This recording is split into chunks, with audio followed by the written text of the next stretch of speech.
बादशाह ने चारों अंगूठे कटे हुए आदमी के बाद यहूदी हकीम को अपना किस्सा सुनाने को कहा।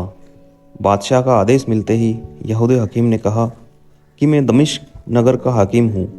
मरीजों की बीमारी का पता लगाने और उसे ठीक करने की मेरी समझ के कारण हर कोई वहाँ मेरी इज्जत करता था। एक दिन मुझे राज खानदान से एक मरीज को देखने का बुलावा आया। मैं भी अपना सारा सामान लेकर वहाँ पहुँच गया। दूर से ही मुझे एक युवा लड़का चारपाई में लेटा हुआ दिखा। उसने मुझे देखते ही सिर झुकाया। मैंने भी उसका आदर करते हुए अपना सिर झुकाकर नमस्ते किया। उस लड़के के पास पहुंचकर मैंने उसे अपना हाथ दिखाने को कहा। उसने अपना बायां हाथ आगे बढ़ाया, लेकिन मुझे उसकी नाड़ी देखनी थी। मेरे मन में हुआ कि शायद इसे नहीं पता कि दाहिने हाथ की नस को देखा जाता है। मैंने भी चुपचाप उसके बायां हाथ की नाड़ी देखी और उसे 9 दिन की दवाई दे दी। 9 दिन के बाद मैं दोबारा उसे देखने के लिए गया तो पता चला कि वो काफ़ी ठीक हो गया है। फिर भी मैंने उसे कुछ दिन आराम करने और थोड़ी और दवा खाने को कहा। तभी वहाँ मौजूद सभी लोगों ने मेरी काफ़ी तारीफ की और मुझे शाही दवा खाने का सबसे बड़ा हकीम बना दिया। मैं वहीं रहने लगा। उस लड़के की सेहत भी दिन ब दिन बेहतर होती गई। एक दिन मैंने दोबारा उस लड़के को देखा और उसे नहाकर कुछ देर टहलने की सलाह दी। उस लड़के ने कहा कि मैं आपकी देख रेख में ही नहाना चाहता हूँ। मैंने भी कहा कि ठीक है, इसे स्नानघर लेकर जाओ, मैं आता हूँ। कुछ देर बाद जब मैं स्नानघर पहुंचा तो देखा कि उस लड़के का दाहिना हाथ नहीं था। यह देखकर मुझे काफ़ी दुख हुआ और हैरानी भी। तब मुझे समझ आया कि उस दिन उसने मुझे नाड़ी देखने के लिए अपना बायां हाथ क्यों दिखाया था। उस लड़के ने मेरे हाव भाव देखकर पूछा कि आप क्या मुझे देखकर दुखी हो गए हैं? मैं कुछ जवाब नहीं दे पाया। फिर उस लड़के ने आगे कहा कि अगर आपको मेरी कहानी पता चलेगी तो आपको और भी बुरा लगेगा। इतना कहते हुए वो मुझे अपने बाग लेकर गया और सैर करते हुए अपनी कहानी सुनाने लगा। उस लड़के ने कहा, मैं मोसिल शहर का निवासी हूँ। मेरा परिवार काफ़ी बड़ा था। मेरे दादा के 11 बेटे थे और उनमें से मेरे पिता सबसे बड़े थे। मेरे सभी चाचा मुझे बेटे जैसा ही प्यार करते थे, क्योंकि मैं ही उस खानदान का इकलौता बच्चा था। सभी ने मुझे इतना पढ़ाया लिखाया कि मैं काफ़ी काबिल हो गया। हम सभी परिवार के लोग एक साथ मिलकर कई सारी बातों पर चर्चा किया करते थे। एक दिन सभी साथ में बैठकर मिस्र देश की तारीफ करने लगे। पापा और चाचा सभी ने बताया कि वो शहर और वहाँ के लोग काफ़ी अच्छे हैं। उस शहर की नील नदी से सुंदर कोई नदी नहीं है। वहाँ हरियाली है और कई तरह के पक्षी भी हैं। उस देश की इतनी तारीफ सुनकर मेरा मन वहाँ जाने को हुआ। तभी मेरे सभी चाचा ने मिस्र जाकर व्यापार करने के बारे में बात की। यह सुनकर मैं भी खुश हो गया और पापा व चाचा से उनके साथ मिस्र जाने की जिद करने लगा, लेकिन किसी ने भी मेरी एक नहीं सुनी। जब मैं सब लोगों से नाराज़ हो गया तो पिता ने कहा कि तुम्हें मिस्र तक नहीं ले जाएंगे। हाँ, तुम्हें मिस्र के पास के दमिश्क शहर तक ले जा सकते हैं। उसके बाद तुम वहीं रहना और हम मिस्र से व्यापार करके लौटेंगे तो साथ में मोसिल आ जाएंगे। मेरे मन में हुआ कि मिस्र न सही, लेकिन उसके पास तक पहुंचने का मौका तो मिल ही रहा है। यह सोचकर मैंने हाँ कह दिया। हम कुछ दिन की यात्रा के बाद दमिश्क पहुँचे। मुझे वो शहर बहुत पसंद आया। चाचा और पापा के साथ मिलकर मैंने भी दमिश्क में कुछ दिनों तक कपड़े का व्यापार किया।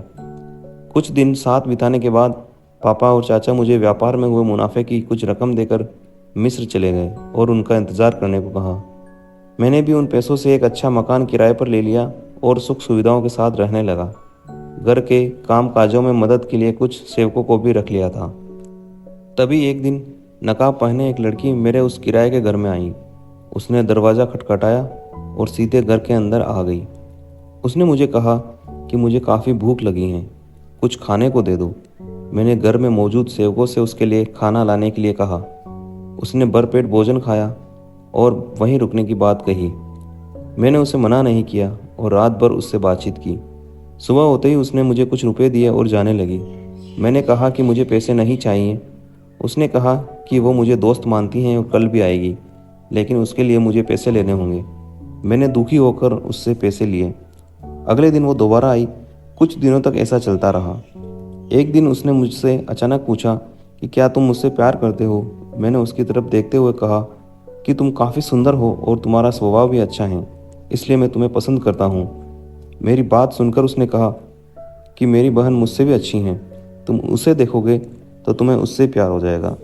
मैंने जवाब में कहा कि ऐसा हो ही नहीं सकता। मैं तुमसे ही प्यार करता हूँ। अगले दिन वो अपनी बहन को लेकर आ गई। वो सचमुच इतनी अच्छी थी कि उसे देखते ही मैं कहीं खो सा गया। तब उस लड़की ने मुझसे कहा कि तुम्हें हो गया ना मेरी बहन से प्यार। देखो मेरी बात सच साबित हुई।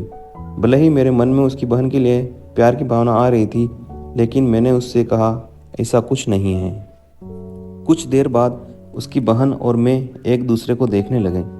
हमें इस तरह एक दूसरे की आंखों में देखते हुए देखकर उसे गुस्सा आ गया। वो तुरंत 2 गिलास में जूस लेकर आई। उसने एक गिलास अपनी बहन के हाथ में और दूसरा मेरे हाथ में पकड़ा दिया, फिर खुद बाहर चली गई। उसकी बहन और मैंने अपने अपने गिलास का जूस पी लिया। कुछ देर बाद देखा तो उसकी बहन नीचे गिर गई। मैंने मदद के लिए घर में मौजूद सेवकों को बुलाया तो उन्होंने बताया कि यह मर चुकी हैं। मैं हैरान हो गया। डर के मारे मैंने अपने सेवकों को उसकी लाश घर में ही दफनाने को कह दिया। फिर उस घर के मालिक को 1 साल का किराया देकर मैंने उस घर में ताला मारा और मिस्र चला गया। चाचा और पापा ने मुझे वहाँ देखकर पूछा कि मैं क्यों आया। मैंने डरकर उन्हें कुछ नहीं बताया और मिस्र घूमने लगा। तभी पापा और चाचा ने वापस अपने देश लौटने की बात कही, लेकिन मैं अपने शहर मोसिल नहीं जाना चाहता था। मैं कुछ दिनों के लिए मिस्र में ही कहीं छुप गया। पापा और चाचा ने मुझे बहुत ढूंढा लेकिन मैं नहीं मिला। वो थक हार कर वापस मोसिल लौट गए। मैं उनके लौटने के बाद भी मिस्र में ही 3 साल तक रहा और दमिश्क के उस घर के लिए मालिक को हर साल किराया भेजता रहता था। एक दिन मैंने वापस दमिश्क लौटने के बारे में सोचा और उसी घर में पहुंच गया। कुछ दिनों के बाद मेरे सारे पैसे खत्म हो गए। तभी घर की सफाई करते हुए मुझे एक बड़ा सा गहना दिखा।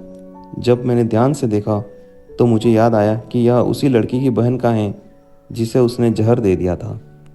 मेरी हालत इतनी ख़राब थी कि मैं उस गहने को लेकर उसी घर के मालिक के पास गया जिसके घर में मैं रहता था।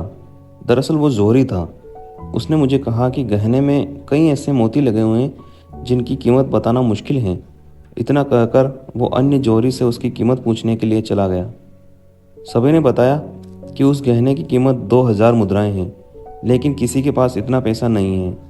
तभी एक जोहरी ने मकान मालिक को 600 मुद्राओं में उस गहने को बेचने के लिए कहा। वो उसे बेचने की इजाज़त लेने के लिए मेरे पास आया। मुझे पैसों की ज़रूरत थी, इसलिए मैंने उस गहने को 600 मुद्रा में बेचने को कह दिया। तभी 600 मुद्रा देने के बाद कहने वाले जोहरी ने पुलिस को फ़ोन करके कह दिया कि यह गहना चुरा कर बेच रहा था। पुलिस सीधा मेरे मकान मालिक के पास पहुंची। उसने पुलिस को मेरे पास भेज दिया। मैंने पुलिस को बताया कि मेरे पास पैसे नहीं हैं, इसलिए मुझे गहना बेचना है, लेकिन मैंने उसे चुराया नहीं है। पुलिस वालों को मेरी बात पर विश्वास नहीं हुआ। उन्होंने मुझे इतना मारा कि मैंने कह दिया कि हाँ, मैंने ही गहना चुराया है। उस पुलिस वाले ने यह सुनते ही मेरा दाहिना हाथ काट दिया। उसके बाद वो मुझे शहर के सबसे बड़े अधिकारी के पास ले गए। उस अधिकारी ने बताया कि यह गहना उसकी बेटी का है। फिर उसने सभी पुलिस वाले को डांटते हुए कहा कि यह लड़का चोर नहीं हो सकता, तुम इसे यहाँ छोड़कर चले जाओ। अधिकारी की बात मानकर सारे पुलिस वाले चले गए। फिर उसने मुझसे पूछा कि आखिर यह गहना मेरे पास कैसे आया। मैंने उसे सब कुछ सच सच बता दिया। आंखों में आंसू लिए उस अधिकारी ने कहा कि वो दोनों मेरी बेटी हैं। वो लड़की जो सबसे पहले तुम्हारे पास आई थी वो मेरी बड़ी बेटी है और दूसरी वाली उससे छोटी। मेरी बड़ी बेटी दूसरी बेटी को पसंद नहीं करती थी, इसलिए उसने इसके साथ ऐसा किया होगा। इतना कहकर उस अधिकारी ने कहा कि मेरी एक और बेटी है, तुम उससे शादी कर लो। मेरे पास बहुत धन दौलत है, मैं सब कुछ तुम्हारे नाम कर दूंगा। उसकी बात मैंने मान ली और तभी उस अधिकारी ने अपनी बेटी की शादी मुझसे करवा दी और अपनी ज़मीन जायदाद सब कुछ मेरे नाम कर दिया। मैं भी इस जगह को संभालने लगा।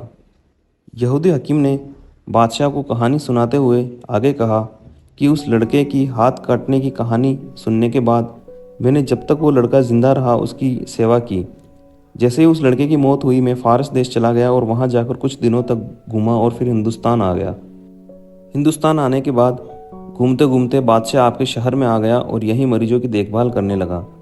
यहूदी की इतनी कहानी सुनकर बादशाह ने कहा कि तुम्हारी कहानी अच्छी थी, लेकिन इसका मतलब यह नहीं है कि तुम लोगों की जान बच गई हैं। अब तक की सबसे अच्छी कहानी कुबड़े की थी। अगर तुम लोगों में किसी ने कुबड़े की कहानी से अच्छी कहानी नहीं सुनाई तो तुम चारों को मैं मौत की सज़ा दे दूंगा।